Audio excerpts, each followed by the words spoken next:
គ្នាដែលលើគេនិយាយពីកញ្ចៅឃើញខ្មោចទេតាំងពីគាត់អាយុ20ឆ្នាំគត់មកគឺគាត់តែងតែឃើញខ្មោចជាប្រចាំហ្មងមិនថាគាត់ទៅណាទៅលេងខេត្តណាឲ្យតែកន្លែងហ្នឹងធ្លាប់មានមនុស្សស្លាប់ឬក៏មានបលឹងអីដឹងតែគាត់ឃើញហើយទីបានកើតទៅលើបងស្រីឆាវីដែលគាត់បានប្រាប់ខ្ញុំថាតាំងពីតូចមកឲ្យតាណាគេមើលកញ្ចៅគាត់ក៏គេថាគាត់ហ្នឹងគឺជាកញ្ចៅឃើញខ្មោចដែរប៉ុន្តែគាត់អត់ដែរជឿរឿងហ្នឹងឯងនៅពេលដែលគាត់អាយុ20ឆ្នាំរឿងដែលគាត់បានជួបលើកដំបូងក្នុងឆាកជីវិតហ្នឹងគឺគាត់បានទៅលេងខេត្តមួយអ្នកតាគ្នាប្រកាសជាស្គាល់ទេមែនទេនៅកន្លែងគេលក់ដូររស់ស៊ីគេប្រកាសជាមានតាំងតុក្កតាមនុស្សស្រីកូនក្មេងដើម្បីហៅភ្ញៀវមកចូលញ៉ាំអីអញ្ចឹងណាអញ្ចឹងទៅគេតែងតែដាក់រូបតុក្កតាកូនស្រីសក់វែងនៅខាងមុខហាងហើយរឿងដែលនឹកស្នាមមិនដល់បងស្រីឆាវីគឺគាត់មិនបានឃើញជាតុក្កតាទេពេលដែលគាត់ដើរចូលដំបូងគាត់បានឃើញតុក្កតាហ្នឹងជាសភាពកូនង៉ែតហើយគាត់ក៏បានសួរម្ចាស់ហាងថា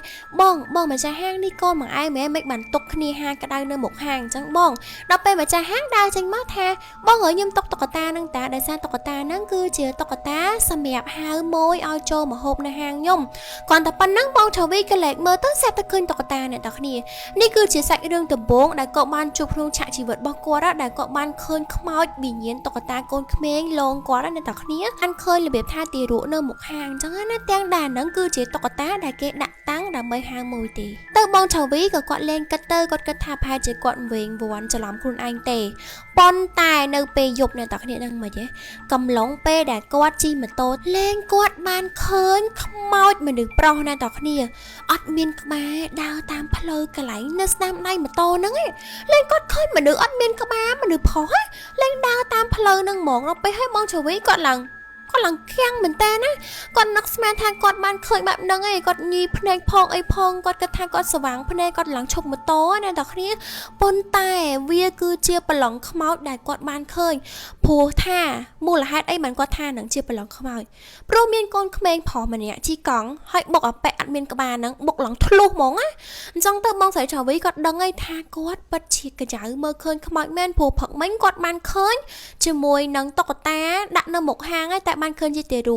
ឥឡូវហ្នឹងស្រាប់តែបានឃើញមនុស្សប្រុសអត់មានក្បាលដើរតាមផ្លូវណាតគ្នាអញ្ចឹងបងឆាវីគឺគាត់ឡើងបាត់បង់ស្មារតីឡើងគាត់ទេហៅម៉ាក់គាត់អីមកយកគាត់អញ្ចឹងទៅក៏បានប្រាប់ម៉ាក់គាត់ដែរថាម៉ាក់អើយថ្ងៃហ្នឹងកូនបានឃើញប្រឡងក្មេងហើយនឹងប្រឡងមនុស្សប្រុសមានក្បាលតើនៅទូចហ្នឹងគេនិយាយថាកូនដែលឃើញខ្មោចហ្នឹងវាជារឿងប៉ិតមែនឥឡូវហ្នឹងវាកើតទៅលើកូនហើយនៅពេលដែលកូនអាយុ20ឆ្នាំកូនអញ្ចឹងណាអញ្ចឹងទៅម៉ាក់បងឆាវីហ្នឹងក៏បានដឹងរឿងហ្នឹងហើយក៏បានយកកូនហ្នឹងទៅវត្តស្រោចទឹកស្រោចអីអញ្ចឹងណាអ្នកទាំងគ្នាដោយសារតែអត់អាចទុកទៀតបានទេព្រោះថាបើសិនជាទុកឲ្យបងឆាវីនៅតែឃើញខ្មោចអញ្ចឹងទៀតគាត់អាចគៀងបេះដូងឬក៏បាត់បង់ជីវិតអាចនឹងផ្លឹកណាអ្នកទាំងគ្ន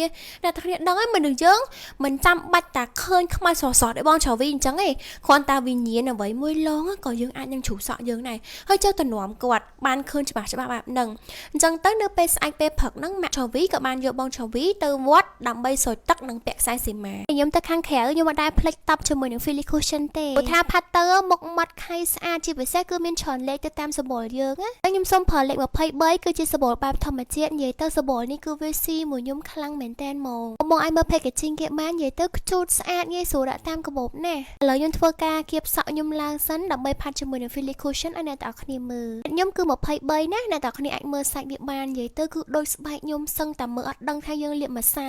បងដែរឃើញសាច់ម្សៅណាទន់ហើយម៉ត់ខៃដោយម្សៅ Cushion Philly គេគ្រាន់តែផាត់លើមុខតិចៗទៅមានអារម្មណ៍ថាស្បែកយើងភ្លឺឡើងដូចកញ្ចក់តែម្ដងបងអាចចាប់អារម្មណ៍មើលមកខាងដែលខ្ញុំអត់បានផាត់បានណានិយាយទៅវាមើលទៅខុសគ្នាឆ្ងាយមែនតើដោយសារតែ Cushion Philly មានសាច់ម្សៅស្អាតអញ្ចឹងហើយបានធ្វើឲ្យ Philly Cushion លក់ដាច់ខ្លាំងមែនតើបើខ្ញុំវិញបាននិយាយពីសបក Cushion Philly វិញគឺកដូចភ្នំហ្មងដោយសារតែអ្នកទាំងគ្នាអាចមើលនិយាយទៅធូរខ្ញុំឲ្យមុខខ្ញុំឡើងស្មើហ្មង Cushion Philly នេះហើយផាត់មុខតិចៗដាក់ color ថ្ពណ៌ contour ច្រមុះនិយាយទៅផាត់តែតិចៗគេមើលទៅឃើញបែបធម្មជាតិស្អាតមែនតើគ្រាន់តែយើងថែមជាមួយនឹងទម្រង់ធ្គាមឲ្យយើងមើលទៅវីហើយយើងគូនចាមតិចៗមកហើយយើងប្រើប្រាស់ជាមួយនឹងការលាបកន្លក់ភ្នែកតិចទៀតមកអូនិយាយទៅមុខយើងគឺមើលទៅស្រស់បោះហើយភ្លឺថ្លាហ្មងខ្ញុំគូ eyeliner បន្តិចមកដើម្បីឲ្យភ្នែកខ្ញុំវាមើលទៅវាមូលខ្លងស្អាតណាអ្នកទាំងគ្នាសារតែយើងផាត់មុខស្អាតស្រាប់ហើយអញ្ចឹងយើងគ្រាន់តែថែមតិចតួចមកគឺមុខយើងលើកឲ្យឃើញក្មេងមែនតើតែគ្នាអាចចាប់អារម្មណ៍មើលមុខខ្ញុំបានណាបន្ទាប់មកខ្ញុំលាបជាមួយនឹង mascara ទៅខ្ញុំមិនដឹងថាខ្ញុំថៃបើខ្ញុំធ្វើមុខអញ្ចឹងឯងឲ្យតែខ្ញុំលាប mascara តែគ្នាឃើញហ៎គឺយើងចិត្តហើយបន្ទាប់មកយើងលាបក្រែមជាការស្រេច និយាយទៅគ្រាន់តែតិចតិចប៉ុណ្ណឹងមកមើលទៅស្អាតបែបធម្មជាតិមកតែតើគ្នាកំពុងតែរកជាមួយនឹងម្សៅផាត់មុខផាត់ប្រចាំថ្ងៃផាត់ទៅរៀនធ្វើការអីកុំភ្លេចជ្រើសរើសជាមួយនឹង Philly Cushion នេះឲ្យសោះមានលេខ23ជាសម្បកបែបធម្មជាតិនិងលេខ21សម្រាប់អ្នកដែលគាត់ស្រឡាញ់មុខស Philly Cushion ណាមុខស្អាតដូចនារីកូរ៉េអញ្ចឹង